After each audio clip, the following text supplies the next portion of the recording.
Top quality और consistent performance के लिए सिर्फ सिल्वर पंप नाम याद रखना। હું ચિરાગ ટીવી 9 ન્યૂઝમાં આપનું સ્વાગત છે। સૌથી મહત્વપૂર્ણ સમાચાર મળી રહ્યા છે। જ્ઞાનપ્રકાશ સ્વામીએ આખરે વીરપુર જઈને માફી માંગી લીધી છે। આપને કહી દઈએ કે વિવાદિત આ સ્વામી જ્ઞાનપ્રકાશ સ્વામીએ જલારામ મંદિર જઈને માફી માંગી હોવાના સમાચાર।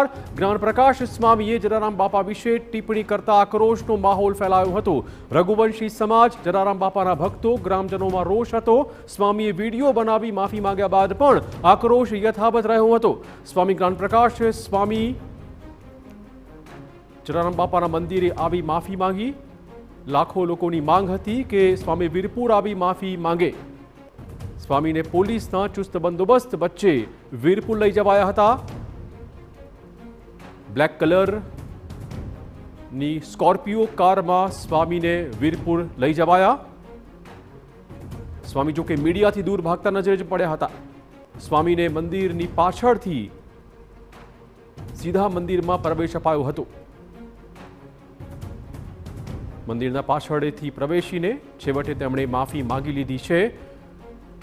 બ્લેક કલરની સ્કોર્પિયો કારમાં સુરક્ષિત માહોલ વચ્ચે તેમને મંદિર લઈ જવાયા। પહેલા બફાટ કર્યો અને હવે વીરપુર પહોંચીને તેમણે માફી માંગી લીધી છે।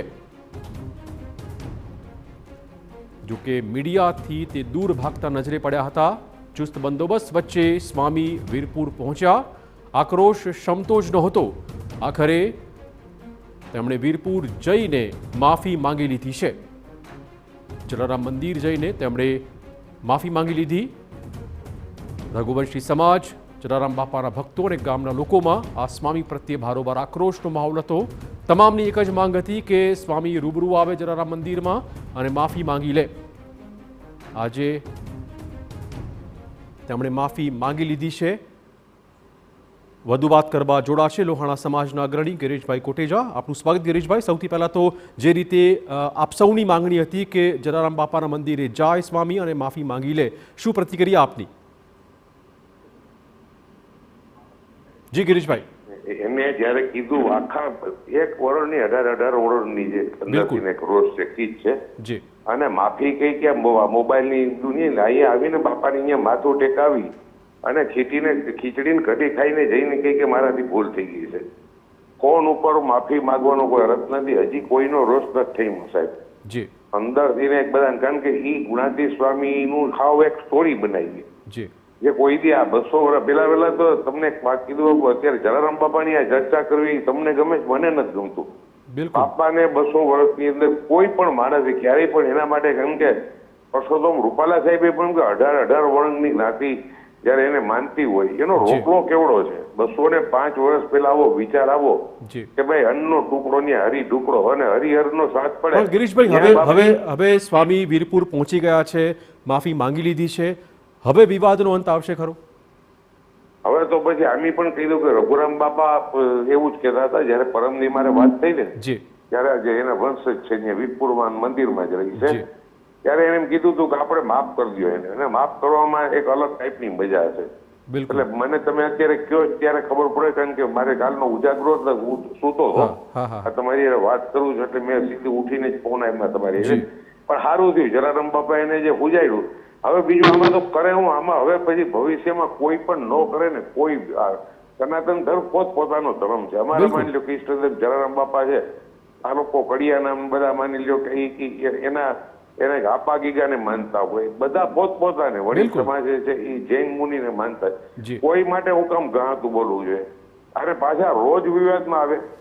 હજી મેં સવારે જ આ જ્ઞાન પ્રસાદ સ્વામીની સાંભળી હતી કે એ તો એમ કે વીર આપણે ભવનાથમાં પણ કે ફરાર કરતાની અમે શીખવાડ્યું, હનુમાન દાદાની કે મૂર્તિ અમે બનાવીને એને અમે દાન આપ્યું। હવે આવી બધી વાતો મુપલીસ વાતો ન કરે ક્યારેય પણ, અને કમસે કમ માફી માંગી ગયા। હું તો હજી તમારા માધ્યમથી રાકેશ પ્રસાદને કહું કે હવે આને વ્યાસપીઠ ઉપર નો બેહે 5, 10, 15 વર્ષ એટલું તો કરજો। બિલકુલ બિલકુલ, તમારી એટલી કે હવે વ્યાસપીઠ ઉપર ન બે અને જલારામ બાપા એને સદબુદ્ધિ આપે ને પગે લાગી ગયા તો અહીંયા વાત હવે પૂરી કરી દેવી જોઈએ।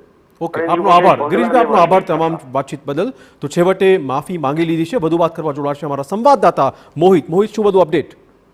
જે રીતે જ્ઞાનપ્રકાશ સ્વામી છે તેમના દ્વારા જલારામ બાપાના સદાવ્રતને લઈને જે વિવાદાસ્પદ ટિપ્પણી છે તે કરવામાં આવી હતી અને લોહાણા સમાજ અને જલારામ બાપાના ભક્તોમાં એક પ્રકારની લાગણી હતી કે જ્ઞાનપ્રકાશ સ્વામી છે તે વીરપુર મંદિરમાં આવી અને માફી માગે. આ જ વાતને ગ્રાહ્ય રાખીને જ્ઞાનપ્રકાશ સ્વામી છે તે ચુસ્ત પોલીસ બંદોબસ્ત સાથે તેમને આજે જે વીરપુર મંદિર ખાતે પહોંચ્યા હતા અને ત્યારબાદ તેમને મંદિરની અંદર માફી પણ માંગી હતી. એટલું જ નહીં પરંતુ જે બાંહેધરી પત્ર છે કે જે વડતાલ ટેમ્પલ બોર્ડ છે તેમના દ્વારા લખવામાં આવ્યો હતો તે બાંહેધરી પત્ર પણ સોંપ્યો છે. મંદિરના ટ્રસ્ટીગણ છે તેઓ પણ ત્યાં હાજર હતા અને જે માંગણી હતી તેના આધારે સ્વામી છે તેમના દ્વારા માફી છે તે માંગવામાં આવી છે. જોકે આ સમગ્ર મામલે જ્ઞાનપ્રકાશ સ્વામી છે તેમના દ્વારા મીડિયા સમક્ષ બોલવાનું છે તે ટાળ્યું હતું. કાયદો અને વ્યવસ્થાની સ્થિતિ ન કથળે અને કોઈ અઘટિત ઘટના ન બને તે માટે પોલીસનો બંદોબસ્ત હતો અને મંદિરે દર્શન કરી માફી માંગી અને જ્ઞાનપ્રકાશ સ્વામી છે ત્યાંથી રવાના થઈ ગયા છે. જી મોહિત, તમામ જાણકારી બદલ. તો હવે લાગે છે કે વિવાદનો અંત આવી રહ્યો છે, પરંતુ ભવિષ્યમાં પણ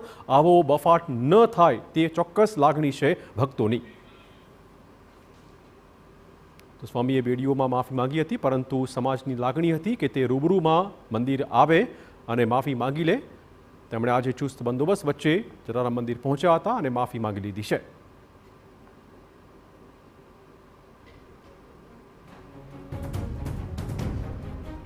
તો જ્ઞાનપ્રકાશ સ્વામીએ પહેલા બફાટ કર્યો, બાપા વિશે ટીકા ટિપ્પણી કરી અને છેવટે હવે સમાજની લાગણીને જોતા એમણે જલારામ મંદિર પહોંચીને માફી માંગી લીધી છે.